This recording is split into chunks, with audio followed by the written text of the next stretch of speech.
तो बच्चों कक्षा 8वीं विषय आज का है भूगोल यानी जियोग्राफी और आज का पाठ है आर्द्रता एवं मेघ पार्ट 2। तो बच्चों आज हम देखेंगे आर्द्रता एवं मेघ पार्ट 2 यानी ह्यूमिडिटी एंड क्लाउड्स पार्ट 2। तो बच्चों मैं CS Patel virtual training centre MCGM Dadar Mumbai से। आइए बच्चों आगे बढ़ते हैं। तो बच्चों पिछले पाठ में हमने पढ़ा हुआ है तो थोड़ा सा रिवाइज करते हुए आगे बढ़ेंगे, यानी हम पार्ट 2 में थोड़ा सा रिवाइज करेंगे। तो चलिए बच्चों वाष्पीकरण की बात करेंगे सबसे पहले, यानी इवेपोरेशन की बात करेंगे। तो वाष्पीकरण जल का भाप यानी वेपर में रूपांतरण होने की प्रक्रिया है। वाष्पीकरण जल का भाप में रूपांतरण होने की प्रक्रिया है। सूर्य की उष्मा के कारण पृथ्वी के पानी का वाष्प में परिवर्तन होता रहता है। तो बच्चों जैसा कि स्क्रीन पर दाहिनी ओर आप देख पा रहे हैं कि किस तरह से जो इवेपोरेशन है यानी जो वाष्पीकरण की प्रक्रिया है वो आप देख रहे हैं।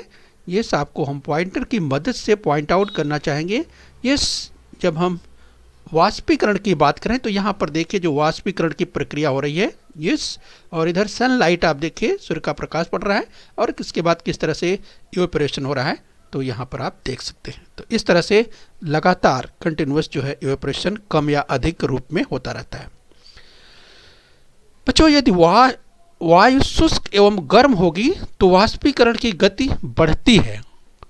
वायु शुष्क एवं गर्म होगी तो वाष्पीकरण की गति बढ़ती है और वैसे ही शुष्क एवं ठंडी वायु हो तो भी वाष्पीकरण की प्रक्रिया शुरू रहती है। बच्चों इसके विपरीत यदि वायु नम हो तो वाष्पीकरण की प्रक्रिया धीमी पड़ जाती है। यानी बच्चों आपने सुना कि वायु अगर शुष्क एवं गर्म होगी तो वाष्पीकरण की गति बढ़ती है, राइट, ये ध्यान रखना है। तो हमने कहा कि यदि इसके विपरीत यानी वायु नम हो तो वाष्पीकरण की प्रक्रिया धीमी पड़ती है। जैसा आगे हम देखेंगे विस्तार से। यहाँ बाईं ओर या आप जो इमेज है आप देख पा रहे हैं इवेपोरेशन जो वाष्पीकरण की प्रक्रिया है किस तरह से हो रही है, बाईं ओर इमेज पे आप देख पा रहे हैं। आज बच्चों इसी क्रम में हम वायु की आर्द्रता यानी ह्यूमिडिटी इन द एयर, इस बच्चों यहाँ पर हम समझने का प्रयास करेंगे कि वायु में वाष्प की मात्रा वायु की आर्द्रता कहलाती है। वायु में वाष्प की मात्रा वायु की आर्द्रता कहलाती है। वातावरण की शुष्कता अथवा नमी आर्द्रता अर्थात वाष्प के अनुपात पर निर्भर करती है। ध्यान रखिए कि वातावरण की शुष्कता अथवा नमी आर्द्रता अर्थात वाष्प के अनुपात पर निर्भर करती है। दाहिनी ओर आप देख रहे हैं। आइए हम और आगे समझने का प्रयास करते हैं कि वायु निश्चित यानी वायु विशिष्ट तापमान पर विशिष्ट अनुपात में ही वाष्प धारण कर सकती है। वायु विशिष्ट तापमान पर विशिष्ट अनुपात में ही वाष्प धारण कर सकती है। वायु जैसे जैसे ठंडी होती जाती है उसकी वाष्प धारण क्षमता कम होती जाती है। बच्चों जैसे जैसे वायु ठंडी होती जाती है उसकी वाष्प धारण क्षमता कम होती जाती है। जैसा इसके पहले हमने कहा कि वायु यानी गर्म है यानी तापमान अधिक है तो उसमें वाष्प धारण क्षमता अधिक होती है। यानी इसका अर्थ यह है कि गर्म वायु ठंडी वायु की तुलना में अधिक वाष्प धारण करती है। बच्चों ध्यान रखिए, गर्म वायु ठंडी वायु की तुलना में अधिक वाष्प धारण करती है।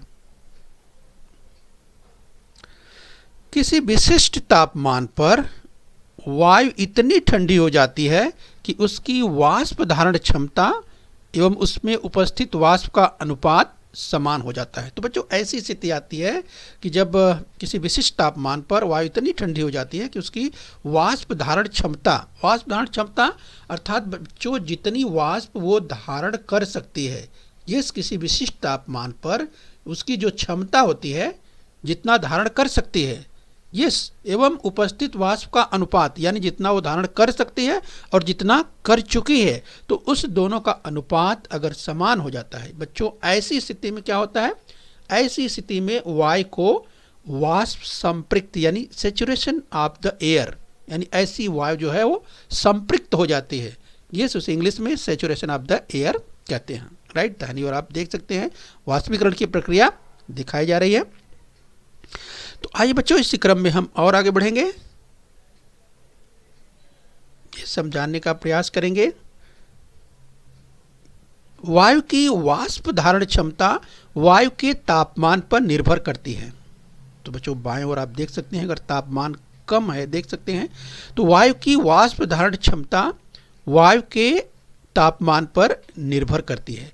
वायु का तापमान जितना अधिक होगा उसकी वाष्प धारण क्षमता इस और भी अधिक होगी, ये ध्यान रखना है। तो हमने इसके पहले भी सीखा है कि वातावरण में जैसे जैसे हम ऊपर की ओर जाते हैं वैसे वैसे वायु ठंडी होती जाती है। यानी बच्चों जो जो हम अगर धरातल क्रस्ट की बात करें, भूपर्वटी की बात करें, यहाँ से जो जो हम वर्टिकल यानी ऊर्ध्वाधर ऊपर की ओर जाते हैं, ये इस तरह से वर्टिकल अगर हम चलते हैं जाते हैं तो ये वायु ठंडी होती जाती है, यानी तापमान कम होता जाता है। यस बच्चों, तो ये ध्यान रखना है। 1 घन मीटर वायु में 15 अंश सेंटीग्रेड तापमान पर 12.8 ग्राम की वाष्प धारण क्षमता होती है। 1 घन मीटर वायु में 15 अंश सेंटीग्रेड तापमान पर 12.8 ग्राम की वाष्प धारण क्षमता होती है। यदि उतनी ही वाष्प उस वायु में हो तो वायु जो संतृप्त बन जाती है, जिसकी हमने चर्चा की। तो इस तरह से वायु संतृप्त हो जाती है। बच्चों निरपेक्ष आर्द्रता, पिछली बार हमने इसकी थोड़ी चर्चा की थी। एब्सोल्यूट ह्यूमिडिटी की हमने बात की थी कि 1 घन मीटर वायु में कितने ग्राम वाष्प है, इससे वायु की निरपेक्ष आर्द्रता की गणना की जाती है। इस बच्चों उदाहरण के रूप में सागरीय भागों में वायु की निरपेक्ष आर्द्रता स्थलीय भागों की ये अपेक्षा, तो जो स्थलीय भाग की वायु है उसकी अपेक्षा अधिक होती है। यानी सागरीय भागों में वायु की निरपेक्ष आर्द्रता स्थलीय भागों की वायु की अपेक्षा अधिक होती है। तो स्क्रीन पर आप देख सकते हैं जो इस सागरीय भाग की बात कर रहे हैं। और बच्चों विषुवतरेखीय प्रदेश की बात करें तो विषुवतरेखीय प्रदेश में निरपेक्ष आर्द्रता जो एब्सोल्यूट जिसे ह्यूमिडिटी कहते हैं, इस विषुवतरेखीय प्रदेशों में निरपेक्ष आर्द्रता अधिक होती है। तो ध्रुव के पास, यानी बच्चों पोलर एरियाज की अगर बात करें, ध्रुवों की बात करें तो ध्रुवों के पास कम होती है, ये विषुवतरेखीय प्रदेश में अधिक होती है। ये निरपेक्ष आर्द्रता वहीं ध्रुव के पास कम होती है। तो देख सकते हैं अगर पोलर एरियाज की बात करें तो सबसे दाहिनी ओर नीचे की ओर देख सकते हैं बच्चों। चलिए तो ध्यान से समझते चलिए, आगे बढ़ेंगे इसी क्रम में। सापेक्ष आर्द्रता, जिस बच्चों थोड़ी चर्चा इसकी पिछली बार हमने की थी। रिलेटिव ह्यूमिडिटी, किसी विशिष्ट तापमान पर विशिष्ट आयतन वाली वायु की निरपेक्ष आर्द्रता एवं उसी तापमान में वायु की वाष्प धारण क्षमता का अनुपात वायु की सापेक्ष आर्द्रता कही जाती है। सापेक्ष आर्द्रता जो जिसे इंग्लिश में रिलेटिव ह्यूमिडिटी कहते हैं, यह प्रतिशत में यानी परसेंटेज में व्यक्त की जाती है। राइट बच्चों, तो किसी विशिष्ट तापमान पर विशिष्ट आयतन वाली वायु की निरपेक्ष आर्द्रता एवं उसी, इसका एक फार्मूला है जो कि हम आगे देखेंगे। तो सापेक्ष आर्द्रता प्रतिशत में ज्ञात की जाती है और इसको ज्ञात करने का जो तरीका है निरपेक्ष आर्द्रता बटे वाष्प धारण क्षमता गुणे 100, इस तरह से इसका फार्मूला है। बच्चों ये ध्यान रखना है। तो इस तरह से सापेक्ष आर्द्रता ज्ञात कर सकते हैं। बच्चों मौसम विभाग की बात करें, समाचार पत्रों में आप देखते हैं सापेक्ष आर्द्रता दी गई रहती है। चलिए इसी क्रम में हम आगे बढ़ेंगे। बच्चों आपकी पाठ्य पुस्तक में एक प्रयोग दिया है, थोड़ी उसकी चर्चा कर लेते हैं। यस बच्चों, तो जैसे अगर हम बात करें यहाँ पर स्क्रीन पर बाईं ओर आप देख सकते हैं कि बच्चों यह जो प्रयोग है वो अपने आप बड़ों के मार्गदर्शन में करेंगे। राइट, तो यहाँ बच्चों देख सकते हैं कि जैसे प्रेशर कुकर की बात करें कि प्रेशर कुकर की सीटी निकाल कर रख देना है, फिर प्रेशर कुकर में थोड़ा पानी भरना है और प्रेशर कुकर को गर्म करना है और मुठिया वाला जो ढक्कन है उसको पकड़ के रखना है। तो बच्चों पानी उबालने पर प्रेशर कुकर के ऊपर के हिस्से में जहाँ से भाप निकल रही है वहाँ थोड़ी दूरी पर ढक्कन रखो और इसके बाद निरीक्षण करो कि आपको क्या दिखाई देता। तो आप बड़ों के मार्गदर्शन में करेंगे। यहाँ पर जो गर्म होने के बाद जो प्रेशर कुकर का जो ढक्कन है, राइट, जैसे ये विद्यार्थी के हाथ में है, ये वो क्या देख रहा है। तो बच्चों देखिए वहाँ पर क्या दिखाई देगा, वहाँ पर पानी की छोटी छोटी बूंदें आपको दिखाई देती हैं और बच्चों वो बूंदें आप ग्लास में इकट्ठा कर सकते हैं, जैसा कि तीसरे चित्र में दिखाई दे रहा है। यस बच्चों, तो आइए इसके संदर्भ पर हम समझने का प्रयास करें।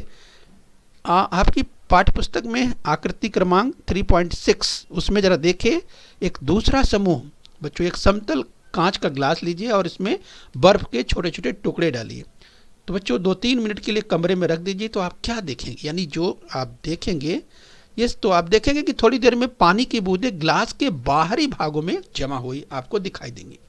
यस बच्चों, तो क्या दिखाई देगा आपको, यहाँ पर जैसे देख रहे हैं पानी की जो बूंदें हैं ग्लास के बाहरी भागों में दिखाई देगी। आपने बर्फ कहाँ डाला था, अंदर, राइट बच्चों। यहाँ भी आप देखें कि पानी की बूंदें किस तरह से नीचे गिर रही हैं। तो आखिर में ऐसा क्यों हुआ बच्चों, तो वायु की वाष्प ठंडी सतह के संपर्क में आने से उसका संघनन हो जाता है एवं ग्लास के बाहरी भाग में पानी की बूंदें जमा होने लगती है। तो यह क्यों हो पाया, संघनन के कारण, क्योंकि जो वाष्प है, वाष्प की जो ठंडी सतह के संपर्क में आने के कारण उसका संघनन हुआ और इसीलिए जो बूंदें थी, जो जल की बूंदें थी, वो बाहर ग्लास के बाहरी हिस्से पर आ जाती हैं। तो ये संघनन की प्रक्रिया के परिणाम स्वरूप हो पाया। तो ये निरीक्षण के द्वारा बच्चों आप अपने घर पे, आप अपने बड़ों की देखरेख में ये प्रयोग घर पे कर सकते हैं। चलिए बच्चों, संघनन, द्रवण यानी कंडेंसेशन और डेंसिफिकेशन, सब्लिमेशन की बात करेंगे। तो बच्चों वातावरण में गैसीय अवस्था का वाष्प द्रव रूप यानी जल में परिवर्तन होने की प्रक्रिया को द्रवण कहते हैं, राइट बच्चों। तो वातावरण में गैसीय अवस्था की वाष्प का, यस, द्रव रूप का मतलब जल, द्रव रूप में परिवर्तन होने की प्रक्रिया को द्रवण कहते हैं, राइट बच्चों। तो बायो देख सकते हैं किस तरह से जब हम बात करते हैं जो गैसीय अवस्था की वाष्प का जल के रूप में जो परिवर्तन होता है बच्चों, यस, उसे द्रवण कहते हैं। साथ ही वातावरण में वाष्प के घन रूप में परिवर्तन को, यानी जो वाष्प है वो घन रूप में अगर परिवर्तन होता है तो उसे संघनन कहते हैं। यस बच्चों, आइए हम और समझने का प्रयास करते हैं इसे। वायु का तापमान कम होने पर वायु की वाष्प धारण क्षमता कम हो जाती है। यस, वायु का अगर तापमान कम हुआ तो उसकी वाष्प धारण की क्षमता कम हो जाती है। और बच्चों वायु की जो सापेक्ष आर्द्रता 100% होने पर वाष्प का द्रवण होने लगता है, राइट। ध्यान रखिए, वायु की जो रिलेटिव ह्यूमिडिटी है, सापेक्ष आर्द्रता है, 100% होने पर वाष्प का द्रवण होने लगता है। उस समय वायु का ओस बिंदु, जिस बच्चों जिसे ड्यू पॉइंट कहते हैं, इस ओस बिंदु तापमान पर पहुंचना आवश्यक होता है। यस, आइए हम और आगे समझने का प्रयास करते हैं। इस बच्चों देखिए कि द्रवण हेतु तापमान कम होना और सापेक्ष आर्द्रता यानी रिलेटिव ह्यूमिडिटी बढ़ना आवश्यक होता है। यस, द्रवण हेतु तापमान कम होना और सापेक्ष आर्द्रता बढ़ना आवश्यक होता है। समझने का प्रयास कीजिए। जैसे बच्चों खुले वातावरण में सूक्ष्म कणों के चारों ओर धूल के कण, लवण इत्यादि होते हैं, यानी धूल के कण और चारों ओर जो धूल के कण होते हैं, यस, तो खुले वातावरण में इस तरह की स्थिति है। दाईं ओर स्क्रीन पर आप देख सकते हैं तमाम जो डस्ट पार्टिकल होते हैं, यस, वातावरण में, उसकी हम बात कर रहे हैं। आगे हम समझने का प्रयास करेंगे इसी क्रम में। यस, ओस, तुषार, कोहरा, ये जमीन से सटकर तो कहीं मेघ, भूमि से दूर आकाश में पाए जाने वाले द्रवण के रूप हैं। इस बच्चों अगर हम ओस की बात करें तो बाईं ओर स्क्रीन पर आप देख सकते हैं ओस की अगर बात करें तो ओस की बूंदें यहाँ पर आपको दिखाई दे रही हैं। ये देखिए एक एक बूंदें यहाँ पे गिर रही है। यस, ओस की बात करें या तुषार की बात करें तो तुषार यहाँ पर आप देख सकते हैं। यस, या बच्चों हम कोहरा की बात करें तो यहाँ पर देखिए नीचे की ओर ये जो चित्र आपको दिखाई दे रहा है, देखिए घना कोहरा आपको दिखाई दे रहा है। यस, इसके अलावा बच्चों इसी क्रम में अगर हम बादलों की बात करें तो ये आपने देखा जो ओस, तुषार, कोहरा, ये जमीन से सटकर यानी जो है भूमि के आसपास, धरातल यानी सरफेस के आसपास, जबकि जब हम इसकी बात करते हैं यानी हम बादल की बात करते हैं, इसकी बात करते हैं बच्चों, तो यह भूमि से दूर आकाश में पाए जाने वाले द्रवण के रूप हैं, राइट। तो ध्यान रखिए ये ओस, तुषार, कोहरा और मेघ यानी क्लाउड, ये सब क्या है, ये द्रवण के रूप ही हैं। यस बच्चों, तो चलिए इसी क्रम में और आगे आज हम विस्तार से देखने वाले हैं। बादलों को, मेघ को देखेंगे। तो मेघ एवं मेघों के प्रकार यानी clouds and types of clouds. तो बच्चों आज हम देखेंगे मेघ और मेघों के प्रकार, clouds and types of clouds. मेघ वातावरण में अधिक ऊंचाई पर पाए जाने वाला संघनन यानी कंडेंसेशन का स्वरूप है। यस बच्चों, तो मेघ क्या है? वातावरण में अधिक ऊंचाई पर पाया जाने वाला संघनन यानी कंडेंसेशन का स्वरूप है। ये ध्यान रखिए, वातावरण के सूक्ष्म कणों के आसपास संघनन होता है। संघनन से तैयार हुए मेघ में स्थित जल के कण, यस जल के कण, हिम के कण अत्यंत सूक्ष्म होने से करीब करीब भारहीन अवस्था में हो जाते हैं। अब बच्चों जरा यहाँ समझने का प्रयास कीजिए। दाहिनी ओर स्क्रीन पर आप देखिए, अगर वर्षा की बूंद, जो वर्षा की बूंद होती है वो अधिकतम 5 मिलीमीटर की होती है। देखिए उसका जो व्यास होता है वो कितना आपको दिखाई दे रहा है? 5 मिलीमीटर। बच्चों स्केल पर आप जरा ध्यान से देख लीजिएगा कि 5 मिलीमीटर कितना होता है। राइट बच्चों, तो आपको पता चलेगा, चित्र में तो बहुत बड़ा दिखाया गया है, 5 मिलीमीटर कितना कम होगा आप स्केल में देखिएगा। तो कितना? 5 मिलीमीटर। राइट बच्चों, वर्षा की बूंद अधिकतम उसका व्यास होता है 5 मिलीमीटर। और बच्चों जबकि सूक्ष्म कण की बात करें तो देखिए सूक्ष्म कण कैसा होता है? बिल्कुल छोटा। ये तो 5 मिलीमीटर इतना बड़ा हुआ, तो सूक्ष्म कण कितना छोटा होगा उसकी तुलना में। संघनन से तैयार मेघ में जल के कण इस तरह से होते हैं। यस बच्चों, तो यहाँ पर आपको ध्यान रखना है। तो चलिए बच्चों, तो इसीलिए हमने कहा कि जो संघनन से तैयार हुए मेघ में अर्थात बादलों में स्थित जल के कण, हिम के कण अत्यंत सूक्ष्म होते हैं, मतलब बहुत बारीक होते हैं, बहुत ही छोटे होते हैं और लगभग भारहीन अवस्था में होते हैं, यानी लगभग उसमें भार नहीं होता। और यही कारण है कि वे हवा में तैरते हैं। और वही बच्चों तो बादल हैं। यस, इसीलिए मेघ वायु में तैरते हैं। नहीं तो आपको लगेगा कि ये बादल हवा में कैसे तैरते हैं। तो देखा आपने, तो वातावरण के सूक्ष्म कणों के आसपास संघनन होता है और संघनन से तैयार हुए मेघ में स्थित जल के कण, हिम के कण अत्यंत सूक्ष्म होने से करीब करीब भारहीन अवस्था में होते हैं। इसीलिए ये मेघ यानी बादल हवा में तैरते रहते हैं।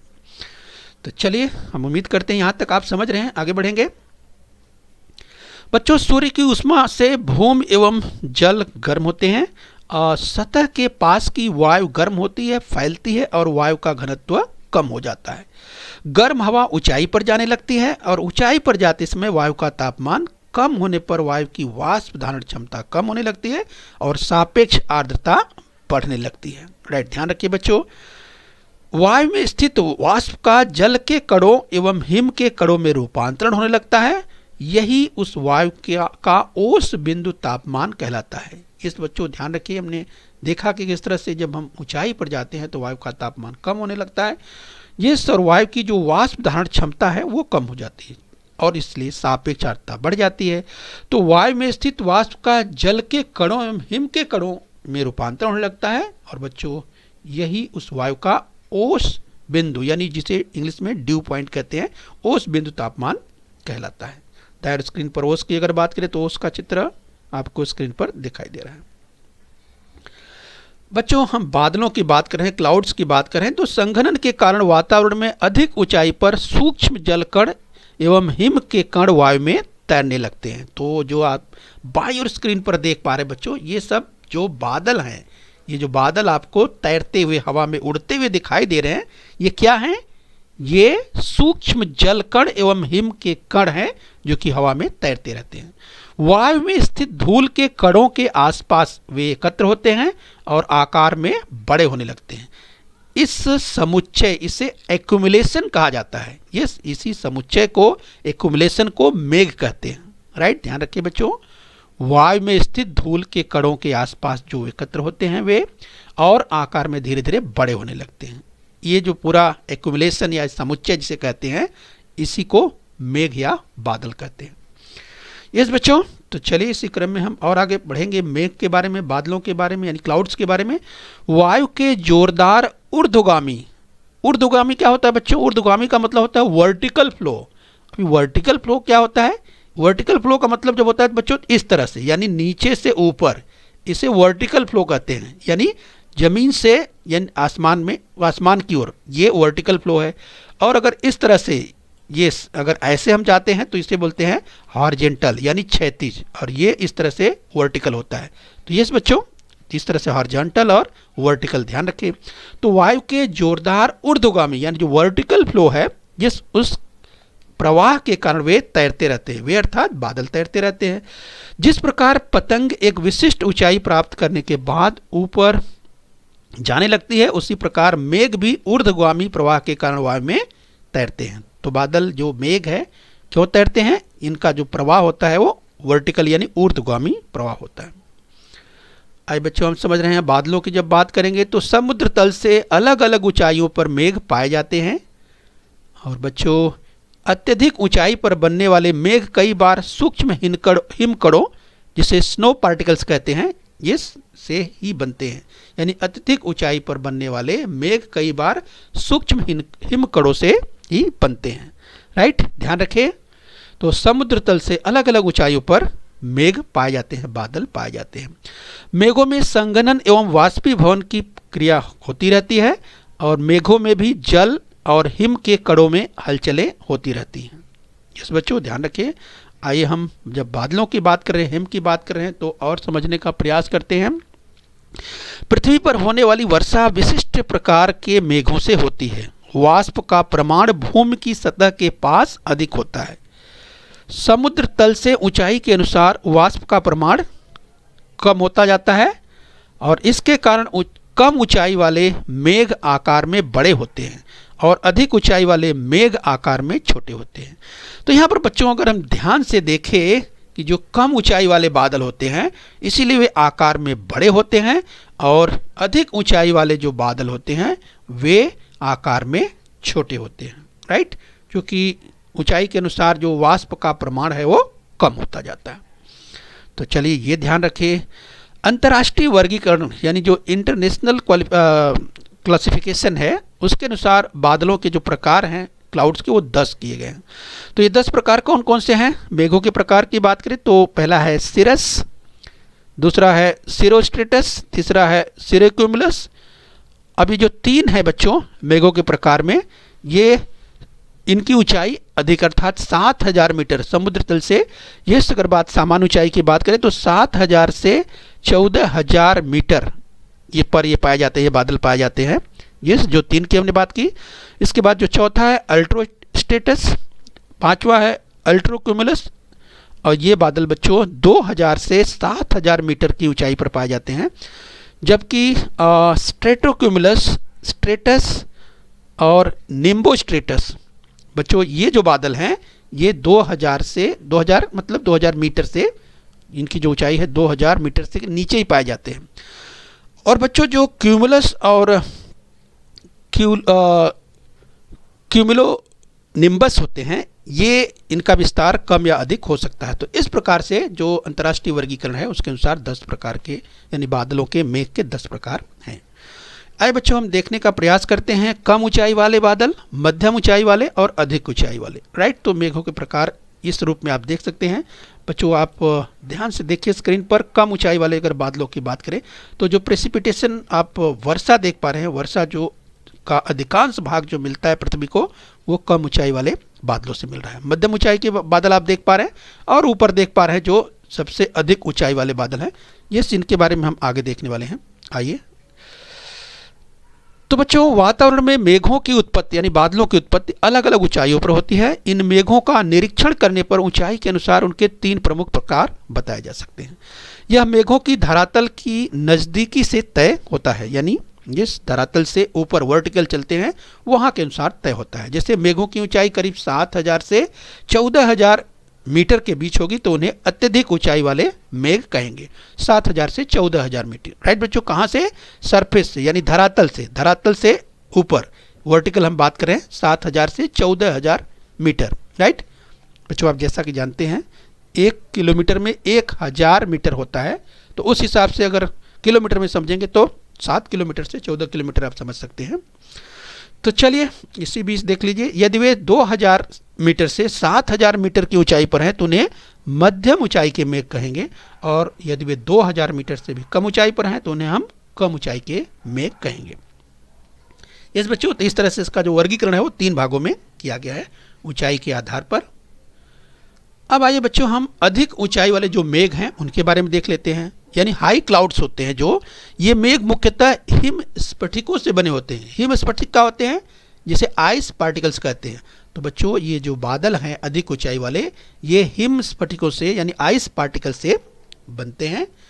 इनका वर्गीकरण सिरस, सिरोक्यूमुलस और सिरोस्ट्रेटस इस प्रकार इनमें किया जाता है। सिरस मुख्यतः तंतुमय होते हैं। तो स्क्रीन पर आप देख सकते हैं बच्चों बाईं ओर जो हाई क्लाउड्स यानी अधिक ऊंचाई वाले बादल आपको दिखाई दे रहे हैं। मध्यम ऊंचाई के बादलों की बात करें, मीडियम जो क्लाउड्स होते हैं बच्चों वो किस तरह से होते हैं उसकी हम बात करेंगे। इनमें अल्ट्रोक्यूमुलस एवं अल्ट्रोस्टेटस मेघों का समावेश है। अल्ट्रोक्यूमुलस स्तर के स्वरूप होते हैं और इनकी रचना तरंगों की तरह दिखती है। ये जो बादल होते हैं कई बार ये सफ़ेद रंग के होते हैं और कई बार इसमें धूसर रंग यानी जो ग्रे शेड होता है उसकी छटाएं देखी जाती है। तो जो मीडियम क्लाउड्स होते हैं, मध्यम ऊंचाई के बादल होते हैं, कुछ इस प्रकार से होते हैं। दाहिनी ओर इमेज आपको दिखाई दे रही है, राइट। ये कई बार सफ़ेद रंग के होते हैं और कई बार ये ग्रे शेड्स के होते हैं, यानी धूसर रंग की छटाएं भी देखी जाती है। तो मध्यम ऊंचाई की हम बात, मीडियम क्लाउड्स की बात कर रहे हैं। आइए बच्चों थोड़ा और आगे बढ़ेंगे, हम बात करते हैं बच्चों इस अल्ट्रोस्टेटस मेघ एवं कम चौड़े होते हैं जो इनसे सूर्य दिखता है। यस बच्चों यहाँ पर आप देख सकते हैं सूर्य दुधिया कांच में देखने जैसा लगता है। तो इस तरह के बादल आप देख सकते हैं। अल्ट्रोस्टेटस ये मेघ कम चौड़े होते हैं और इनसे सूर्य दिखता है। बच्चों कम ऊंचाई वाले बादलों की जो लो क्लाउड्स की अगर बात करें तो इनमें 5 अलग अलग प्रकार के बादल हैं, मेघ हैं, जिसमें स्ट्राटो क्यूमुलस मेघों में परतें होती हैं। उनका रंग सफ़ेद से लेकर भूरा होता है और इनमें मेघों के झुंड दिखाई पड़ते हैं और स्टेटस मेघों में भी परतें होती हैं। आप देख सकते हैं बच्चों इस प्रकार के जो कम ऊंचाई वाले बादल हैं, देख सकते हैं इनका रंग राख की तरह होता है एवं नीचे की ओर समतल होते हैं। यस, तो यहाँ पर एक बार आपको फिर से दिखाएं, देखिए देखने में राख की तरह दिखाई देते हैं। तो जो लो क्लाउड्स है, कम ऊंचाई के बादल हैं, कुछ इस तरह के होते हैं, ये आप देख सकते हैं। बच्चों निम्बोस्ट्रेटस मेघों की परतें मोटी होती हैं, ये गहरे राख के रंग के होते हैं और इसमें इनसे रिमझिम वर्षा होती है। रिमझिम वर्षा का मतलब जो कंटिन्यूअस रेनफॉल होता है अथवा हिमपात हो सकता है। तो ऐसे निम्बोस्ट्रेटस मेघों की परतें जो कि मोटी होती हैं। चलिए ध्यान रखें, बादलों के हम प्रकारों की बात करें। आइए कुछ और देख लेते हैं। क्यूमुलस मेघ यानी जो क्यूमुलस क्लाउड होते हैं, ये मेघ धरातल से 500 से 600 मीटर की ऊंचाई के बीच ऊर्ध्व विस्तार वाले होते हैं। ऊर्ध्व का मतलब क्या होता है बच्चों, वर्टिकल, अर्थात नीचे से ऊपर। ये 500 से 6 मीटर की ऊंचाई के बीच ऊर्ध्व विस्तार वाले होते हैं। वायु का जोरदार ऊर्ध्वगामी प्रवाह इन मेघों की उत्पत्ति के लिए उत्तरदायी है। ये ऊर्ध्वगामी प्रवाह का मतलब वर्टिकल जो फ्लो जिसे कहा जाता है, तो यानी नीचे से ऊपर की ओर। तो जो जोरदार प्रवाह होता है ऊर्ध्वगामी, इन मेघों की उत्पत्ति के लिए वो रिस्पॉन्सिबल अर्थात उत्तरदायी होता है।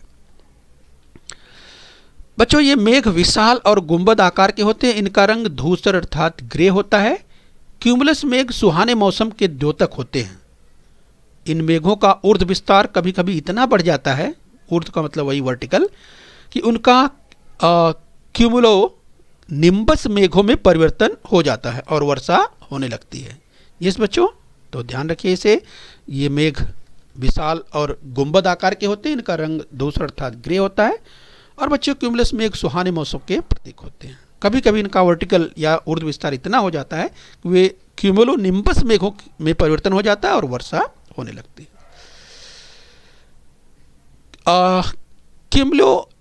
क्यूमुलो निम्बस मेघ की अगर बात करें बच्चों तो देख सकते हैं यहाँ पर ये विशिष्टता पूर्ण मेघ आधी के द्योतक है। ये मेघ काले रंग के होते हैं और बहुत घने होते हैं। ये किसी पर्वत की तरह दिखाई देते हैं। तो यहाँ पर आप देख सकते हैं ऐसे अगर बादलों की बात करें तो आपको दिखाई देगा किसी पर्वत या पहाड़ की तरह दिखाई देते हैं। और इनकी विशेषता क्या है, इन मेघों में गड़गड़ाहट होती है और बिजली भी चमकती है।